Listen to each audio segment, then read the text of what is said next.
Kenapa kisah Nabi Nuh, kisah kaum Ad, kisah kaum Samud disampaikan kembali?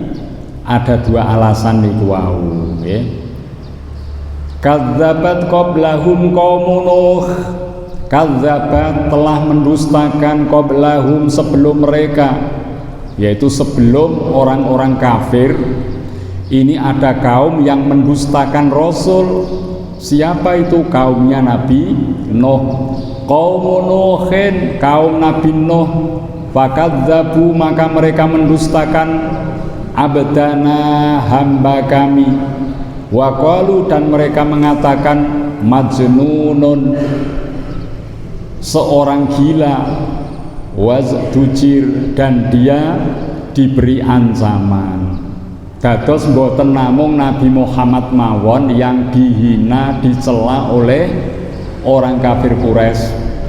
Nabi Nuh juga dikatakan majnunun, seorang yang gila, ya.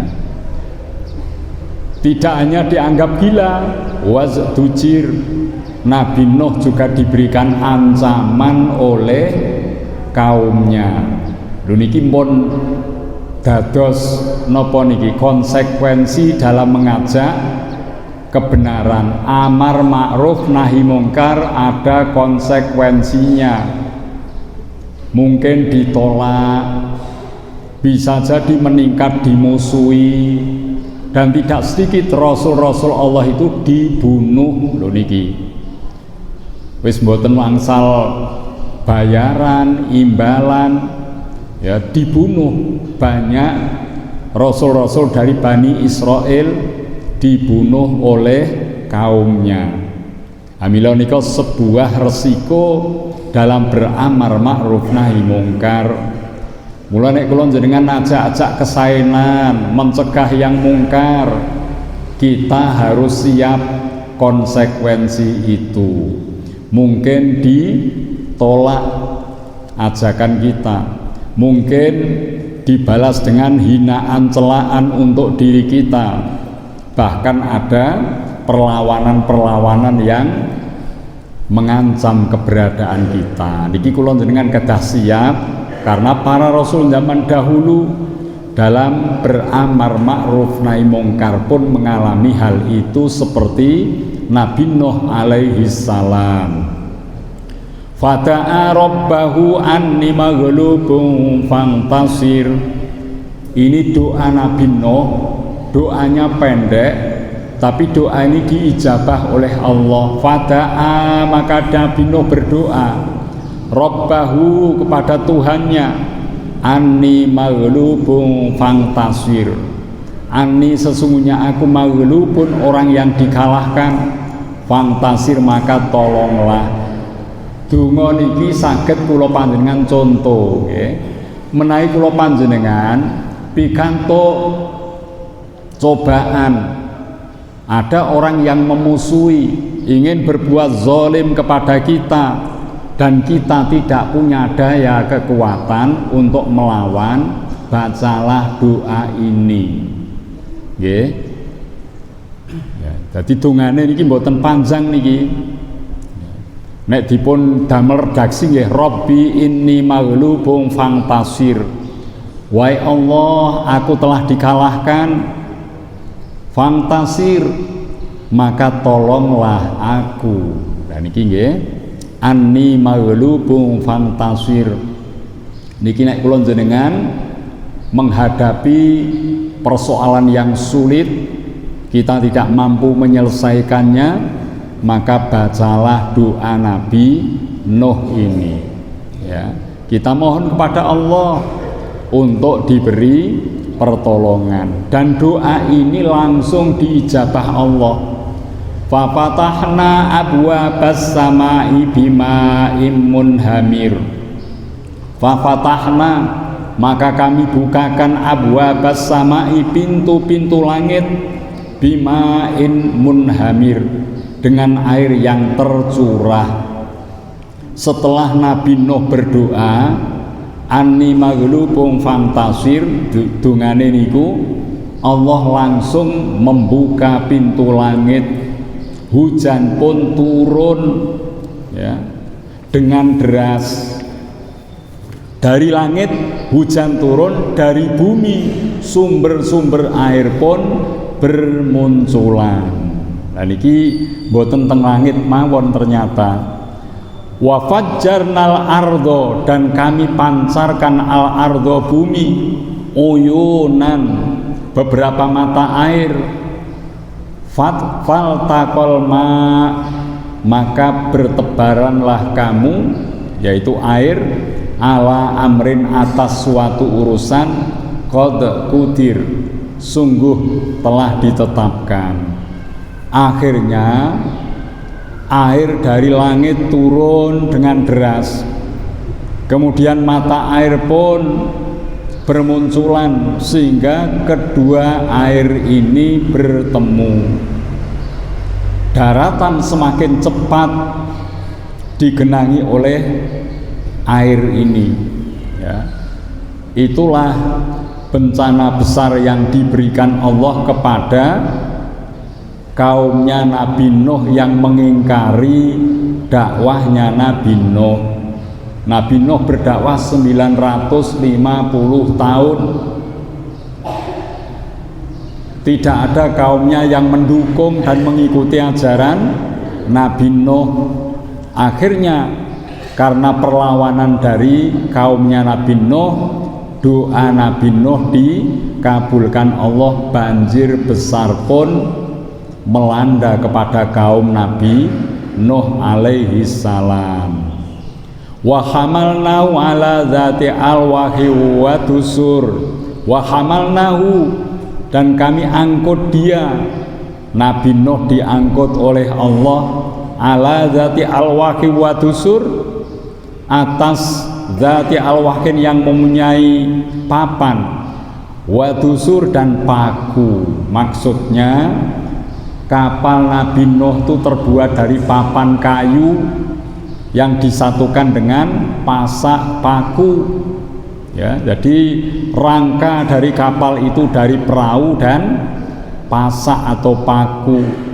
Inilah yang mengangkut Nabi Nuh beserta para pengikut-pengikutnya dan juga sebagian hewan-hewan secara berpasangan. Ini Nabi Nuh diselamatkan dari azab berupa banjir besar. Tajri bi a'yunina, tajri berlayar perahu itu bi a'yunina dengan pengawasan kami. Jadi perahu ini setelah daratan terpenuhi oleh air, hujan turun berhari-hari, sumber air pun deras sehingga daratan tidak lagi tampak. Maka kapal Nabi Nuh yang besar ini berlayar dalam pengawasan Allah ya. Terus mengakhiri ya, kapal itu berlabuh di sebuah bukit, namanya Bukit Judi. Diterangkan dalam ayat yang lain, fastawat alal judi wakilabu taliqaumidz zalimin. Terdampar perahu Nabi Nuh di atas Bukit Judi. Kenapa bukit? Karena yang tampak sekali setelah air itu surut ya, yang tampak pertama kali adalah perbukitan yang tinggi. Maka disitulah perahu Nabi Nuh mendarat di atas bukit. Dan sekarang ini bukit itu telah ditemukan, tempatnya di Ararat, dekat daerah Turki ya. Telah diukur, merupakan situs sejarah. Ternyata bentuknya perahu betul 120 meter, musuh sekitar 60 meter. Ini perahu besar yang pertama kali dicipta oleh manusia, itu Nabi Nuh alaihi salam.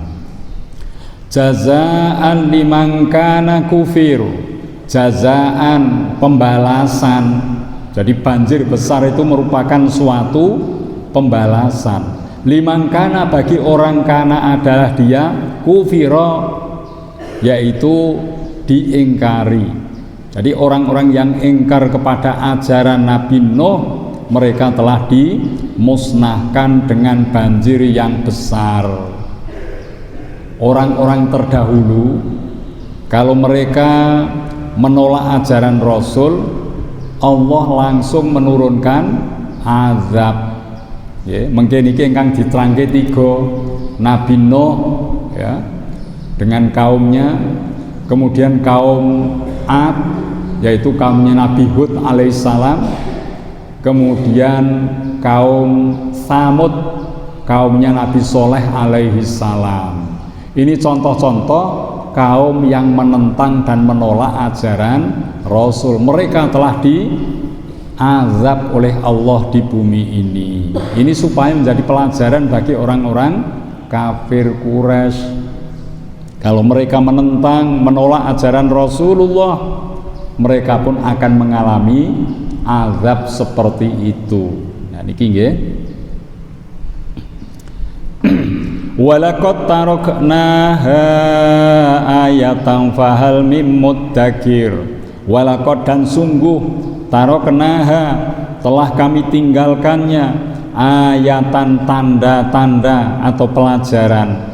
Fahal min muddakir, maka adakah min muddakir dari orang-orang yang memikirkan.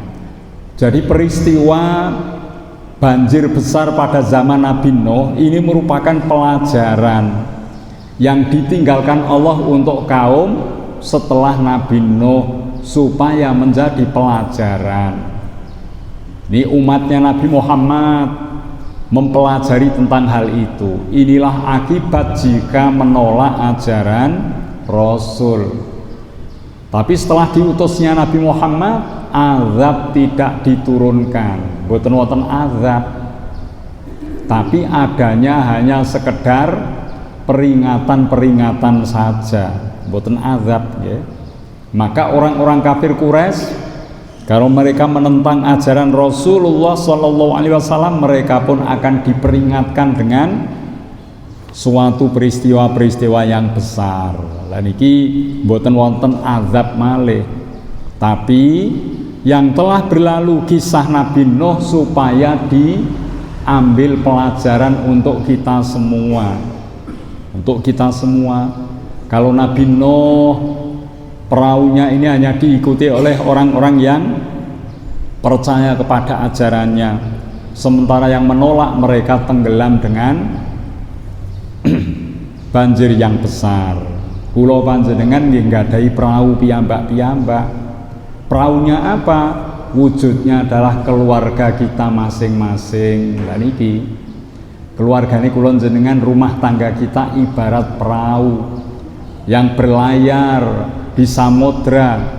Keluarga kita sedang ya hidup di tengah-tengah masyarakat, di tengah-tengah bangsa suatu negara. Mirip niku. Ya, ibaratnya Nabi Nuh nggih, bapak-bapak niki sebagai pemimpin dalam keluarga. Maka perahu ini berlayar, ajaklah anak-anak kita, istri kita, anggota keluarga kita untuk menjadi hamba Allah yang baik. Niku jatuh nek Nabi Nuh praune nika sing menentang banyak. Lah kula njenengan nggih ngoten, kadang anak itu tidak nurut kepada orang tuanya. Diperintahkan belajar, diajak ibadah ngaji berat. Lah Nabi Nuh nggih ngoten, anak sendiri namanya Kan'an diajaklah untuk naik bahtera yang besar supaya selamat. Kan'an menolak. Ya, sorry, saya akan berenang menuju ke tempat yang tinggi. Akhirnya setelah di tempat tinggi dikejar oleh air, bertambah air itu, dia pun mencari tempat lain yang tinggi. Akhirnya tidak ada daratan yang bisa menyelamatkannya. Anak Nabi Nuh yang tidak mau taat kepada orang tuanya termasuk menjadi korban azab Allah, banjir yang besar. Ngoten niku nggih berlaku tenggene kula panjenengan. Keluarga kita, anak-anak diajak yang baik menolak, misalnya ada seperti itu, barangkali nanti hidupnya juga susah, ternyata sekolah rak gena, cari kerja susah, hidupnya berantakan karena tidak berada di jalan yang benar. Ibaratnya sami ugi kisah itu untuk pelajaran kita semuanya. Maka mari kita jadi seperti Nabi Nuh, bisa mengajak dengan baik orang-orang yang beriman kepadanya. Kula jenengan ngajak keluarga untuk melakukan hal-hal kebaikan. Nah niki nggih.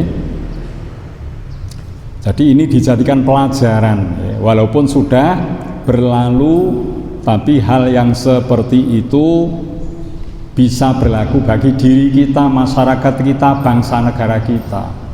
Ibaratnya Indonesia ini perahu yang besar, anak buah kapalnya banyak ya, berapa juta bangsa kita ini memiliki penduduk ya, ini seolah seperti sedang naik di kapalnya Nabi Nuh.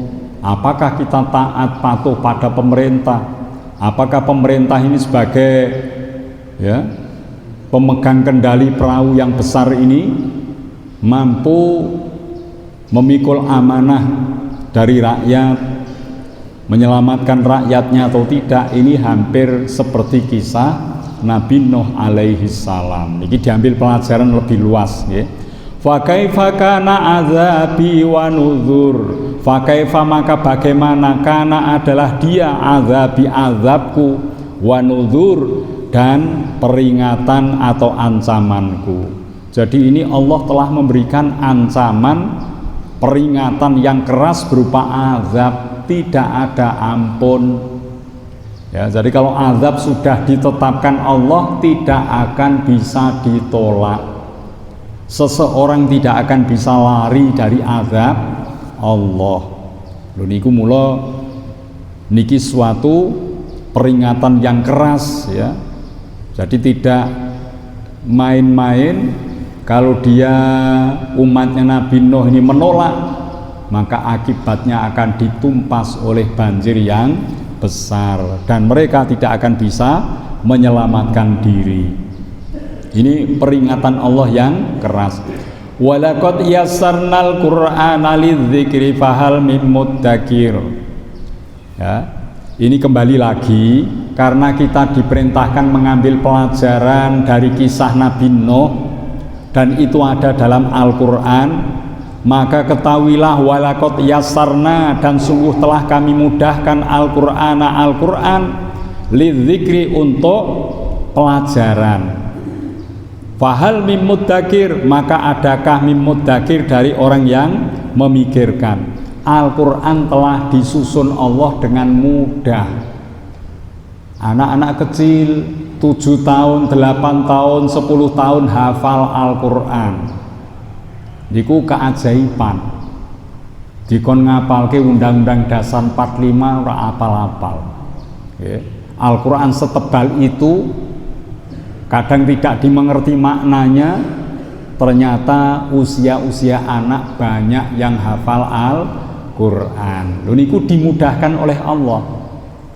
Sekaligus keterangan-keterangan penjelasan Allah dalam Al-Quran tidak sesuatu yang sulit. Contohnya seperti kisah Nabi Nuh, itulah akibat dari orang yang menentang Rasul, tidak sulit ya. Dan Al-Quran memang telah didesain Allah dengan mudah dihafalkan, dipelajari dan diamalkan. Jangel matematika nih ya. Matematikanya wis hitungan sing modele angka campur huruf ngeten bingungi. A plus B ini kanggo ngitung apa jane ya. Tapi ya oleh belajar tenanan niku. Wangel niku nggih. Al-Quran tidak sulit dibaca, didengarkan enak ya, nyaman untuk orang yang sedang gembira, bahagia dibacakan Al-Quran menjadi sempurna kebahagiaannya. Untuk orang yang susah, mungkin ada musibah, kematian, dibacakan Al-Quran pun menjadi penenang baginya. Ini Al-Quran untuk segala keperluan ya. Dan Allah telah mudahkan kita untuk belajar Al-Quran. Fahal min muddakir, maka adakah dari orang yang memikirkan? Niki kedah dipun pikir, kenapa Al-Quran mudah dipelajari, mudah diamalkan? Karena ini dibuat oleh Allah Subhanahu wa ta'ala. Jenengan cobi winginane bulan Maulid, bulan Maulid banyak zibak berjanji dibaca, mocone angel loh, wis bolak-balik moco itu susah ya. Dan padahal itu sudah dibuat bahasa sastra yang tinggi, upamane cara kono wis apik bahasane, niku mboten wonten napa-napane dibanding Al-Quran. Al-Quran itu dibaca-baca enak ya, didengarkan pun demikian. Lah maulid itu sulit, apalagi manaqib Syekh Abdul Qadir Al-Jilani nun ora kulino maca kangelan tenan ya. Itulah beda susunan yang dibuat oleh manusia dengan kalimat yang disusun oleh Allah. Mula temriki walaqad yassarnal Qur'an, dan sungguh kami telah memudahkan Al-Quran untuk dipelajari. Benten niku nggih. Nah, supaya apa? Kita mau mengambil pelajaran dari ayat-ayat Allah Subhanahu wa ta'ala. Besok ben teng akhirat nek tiyang niku nalika teng donya mboten purun belajar Al-Quran, besok ben teng mriku piyambakipun bangkit di hari kiamat dalam keadaan buta. Kalau dia tidak mau mendengarkan ayat-ayat Allah, nasihat Allah dari Al-Quranul Karim, besok di akhirat bangkit dalam keadaan tuli. Dadi nek ra gelem ngaji, boten purun mirengke dawuh-dawuhipun Gusti Allah, buta dan tuli. Betapa sengsaranya. Padahal orang yang bisa melihat saja di akhirat mengalami kesengsaraan, apalagi yang buta dan tuli. Diperintahkan malaikat berjalanlah ke arah barat, yang melihat, yang mendengar bisa berjalan ke sana. Sementara yang tuli tidak dengar instruksi, sementara yang tuli berjalan tanpa arah dan tujuan, maka dia akan menjadi tersesat, dan itu merupakan satu siksaan yang berat. Lho niku nggih. Mula niki monggo kula panjenengan wonten dalem, wonten mriki, wonten panggenan sanesipun jangan sampai kita tinggalkan untuk belajar Al-Qur'an. Wajib niku nggih. Mun wong salawangsul kula aturke nek majelis dipun rawuhi ngeten menika majelis Al-Qur'an, malaikat datang, malaikat menyertai kita, malaikat mendoakan mohon ampun untuk diri kita, mohon diturunkan rahmat untuk kita semuanya. Nama-nama kita disebut oleh Allah di kalangan para malaikat, viral. Niku tiyang ingkang ngaji Al-Qur'an. Mula niki monggo panjenengan kula istiqomah nggenipun ngaos nggih. Senajan niki mengke wonten keperluan kula nggih sak nyandake niki nggih, tetap ngajinya jalan. Ya niki ra digasik niku wau 648 wis kedap malih nggih.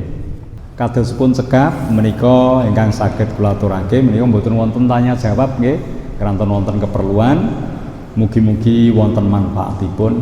Bilih anggen matur wonten kirang nyuwun pangapunten. Wallahul muwaffiq ila aqwamit thoriq. Wassalamu alaikum warahmatullahi wabarakatuh.